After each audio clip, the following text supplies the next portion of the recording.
Ako si Crazy Dolls. May kwento ako ng isang torpe na ang lakas ng tibok ng puso, pero mahina ng loob. May isang lalaki, matagal nang may gusto, sa isang dilag na parang bituin sa mundo. Sa tuwing siya'y dadaan, puso'y naliligaw.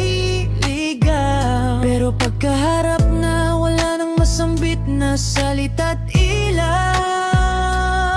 Torpe kung tawaging tahimik lang sa gilid, ngumingiti sa malayo, damdamin na ipilit. Gusto niyang sabihin ang tunay na nadarama, pero kabang nauuna tuwing sila'y magkaharap na. Kaya naisip niya isang gabi, gitara tinig ang magiging sandali. Kahit sabi ng mundo'y laos na raw, ang harana sa ilalim ng ilaw. Harana na lang kaya ang paraan para masabi ang laman ng puso't isipan. Kahit hindi na uso sa makabagong panahon, doon lang niya kayang ibulong ang emosyon. Sa bawat himig na marahang na awit, nakatago ang pag-ibig na pilit kinikimkim.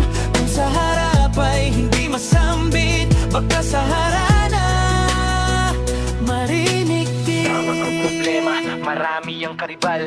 May kotse, may lakas ng loob, may dating na astig at astang legal.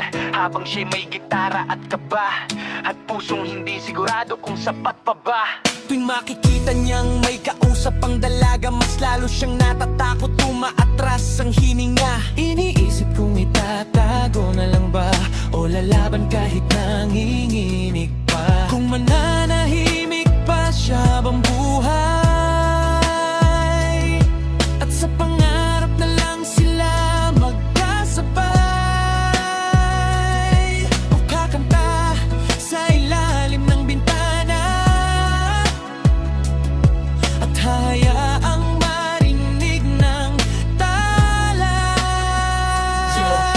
Hindi ako sanay magsalita ng harapan, pero pag may gitara doon ako may tapang. Bawat chord, bawat block ng string parang sinasabi lahat ng feeling.